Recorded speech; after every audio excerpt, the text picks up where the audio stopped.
Magandang araw, Pilipinas. Kamusta kayo dyan? Katulad ng pinangako namin sa inyo, ipapakita namin kung paano namin ginawa ang firewall na to. Kaya mga tol, ha? Andito tayo ngayon sa pinakamataas na bahagi ng bahay. Kung mapapansin nyo mga tol, napakaliit ng pader na pwedeng kapitan ng ating mga tungtungan. Dito tayo mahihirapan. Come on. Think.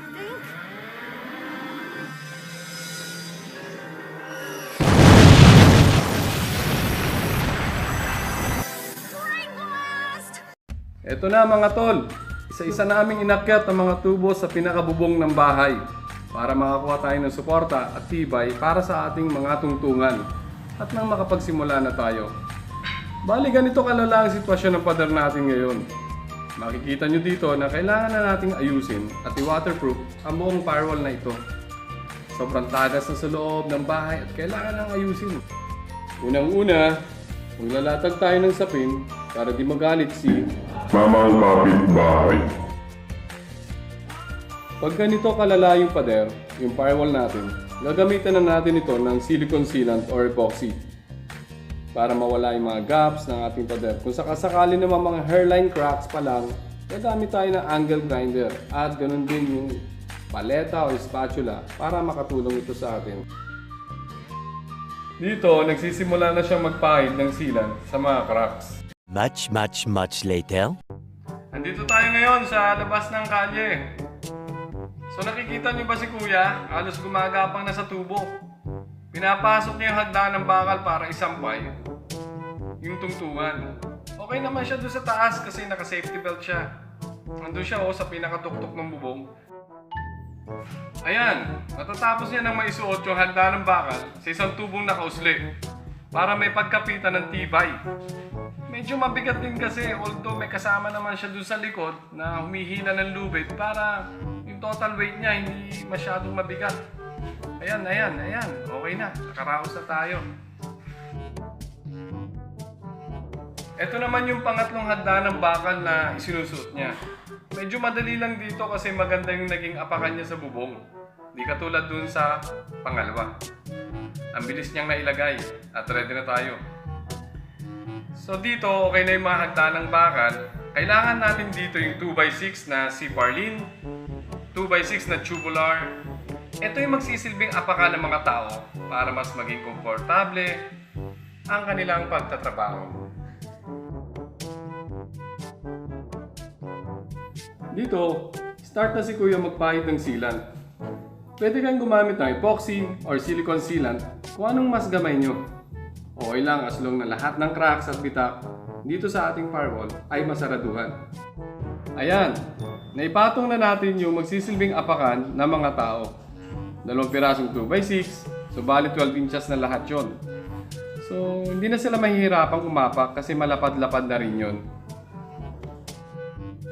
Pero kung ganito ang sitwasyon sa nakikita nyo, hindi na applicable ang sealant at epoxy. Palitada na ang solusyon dito. Pupunta tayo ngayon sa Wilcon Depot. Ito ay isa sa magandang lugar na pwede natin pagkuhanan ng mga materyales na kakailanganin natin para sa ating firewall waterproofing. So bali sa painting section tayo pupunta. Maraming pagpipilian dito. Pwedeng magpa-mix ng mga paint. Meron ding ready mix na. Hindi na kayo magtitimpla. Ready to pahid na ito mga tol. Bali yung pipiliin nating elastomeric waterproofing paint ay yung matagal ko nang ginagamit. Flexil Cambridge Elastomeric Waterproofing Paint. Flexil! Bikini man! Sir, may Cambridge tayo. May color gray tayo. Ano po ba panlabas? Yeah, exterior paint. Balde po. Yeah, balde. Ilan po? At sa wakas. Okay na mga tol. Nakakuha na tayo ng gagamitin nating materyales. Nakakapagpahid na tayo para may magamit ng mga tao natin sa site. Okay, maingay. Natutulog si Kuya.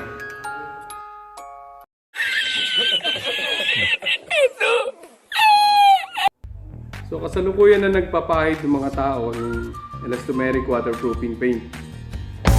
So, bali doon kami sa kabilang side nagsimula, bali left side ng firewall. Makikita nyo, may mga first coat na tayo doon sa dulo, sa pinakabandang taas. Habang ina-adjust naman namin yung 2x6 na magiging tutungan nila for preparation dito sa right side. So, okay naman. So, bali dito yung magiging diskarte natin kapag ina-adjust natin yung parlina o yung 2x6 na steel tubular. Yung mga tali dapat tayo doon. Kailangan nakapix yung doon sa hagdan ng bakal para masiguro natin yung protection ng mga tao, hindi sila magulat habang nagtatrabaho sila. So dito, yung ibang portion natin dito sa pader, yung second floor na yung mga tao. So ang ginamit natin dito yung natin tumeric, natin tumeric. Kasi may mga types ng waterproofing.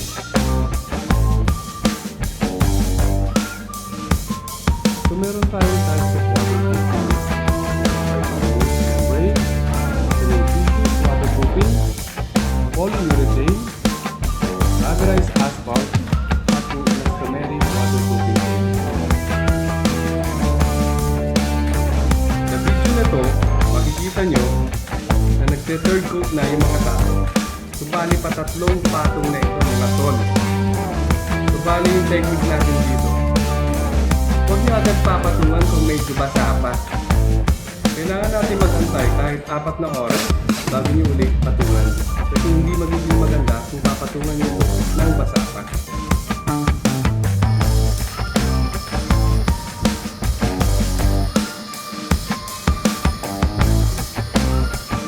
Ano po yung ginagrinder ni Kuya, yung pader natin para mapatunan natin yung ulat. Kasi pag mga hairline crack pa nga lang, kailangan natin gamitin ng angle grind.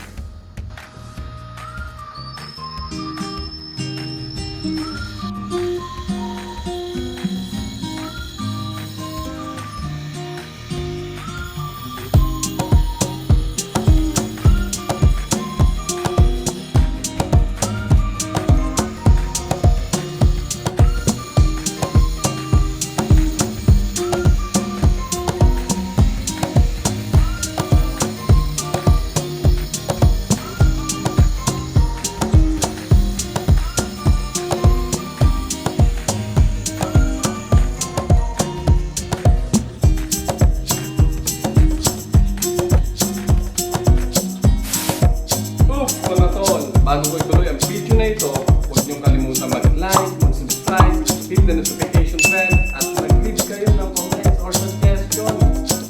Kung may mga tanong kayo, lahat yan ay sasagutin ko.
na mga tol.